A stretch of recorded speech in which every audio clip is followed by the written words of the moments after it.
Halo teman-teman semuanya, perkenalkan aku Niken Meliani dari Prodi Pendidikan Bahasa dan Sastra Indonesia. Hari ini kita akan membahas topik menarik dan penting, yaitu tentang bagaimana kita dapat mengembangkan kreativitas melalui gaya kolaboratif dalam pembelajaran puisi. Nah, apa sih pengertian puisi itu? Nah, puisi ini merupakan sebuah bentuk seni sastra yang menggunakan bahasa dan kata-kata secara kreatif untuk menyampaikan perasaan, gagasan, atau pengalaman melalui ritme, suara, makna, dan citra. Nah, ada yang tahu apakah itu kreativitas? Nah, kreativitas ini merupakan, menurut Kamus Besar Bahasa Indonesia, merupakan kemampuan untuk mencipta dan sebagai bahan berkreasi.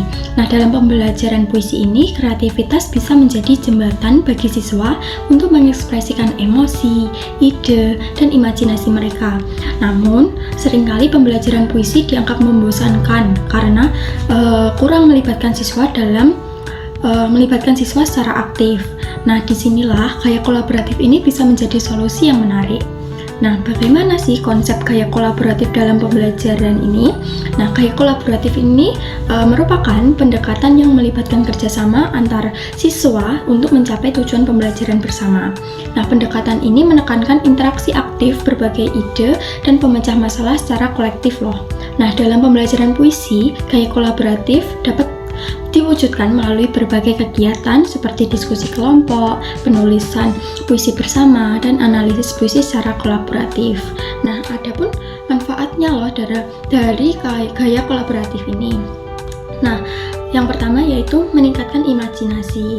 Dengan gaya kolaboratif ini, siswa dapat berbagi ide kreatif mereka yang pada gilirannya dapat memperluas wawasan dan imajinasi mereka dalam menulis atau sekedar menganalisis sebuah puisi. Nah, yang kedua ada mendorong keberanian bereksperimen.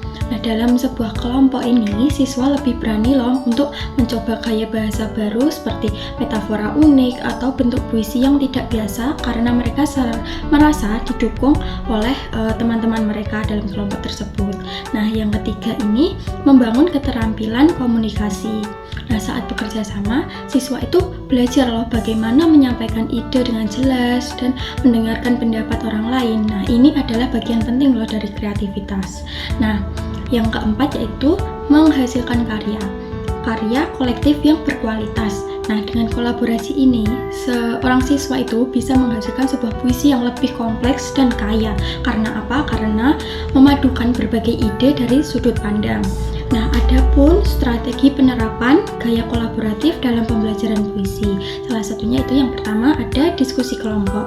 Nah, dengan diskusi kelompok ini, guru dapat membagi siswa ke dalam sebuah kelompok kecil, lalu diberikan tugas sebuah tema atau puisi yang mereka interpretasikan bersama. Lalu tugas mereka itu adalah menyusun, analisis atau menulis puisi baru berdasarkan tema tersebut.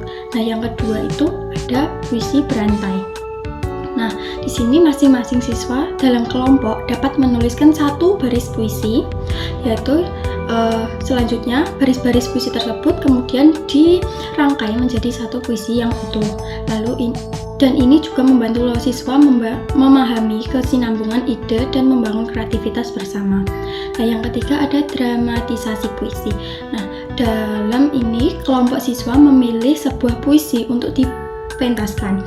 Nah, mereka bekerja sama untuk memahami sebuah puisi, menciptakan interpretasi, visual, dan menampilkan puisi tersebut. Nah, aktivitas ini menggabungkan seni visual, teater, dan bahasa. Yang keempat, yang terakhir yaitu proyek antologi puisi. Nah, di sini minta setiap kelompok itu membuat antologi puisi yang bertema. Lalu setiap siswanya itu dapat menyumbang satu puisi dan kelompok bersama-sama menyusun desain dan konsep antologi tersebut. Baik, itu saja penjelasan dari saya. Dan sampai jumpa lagi. Bye.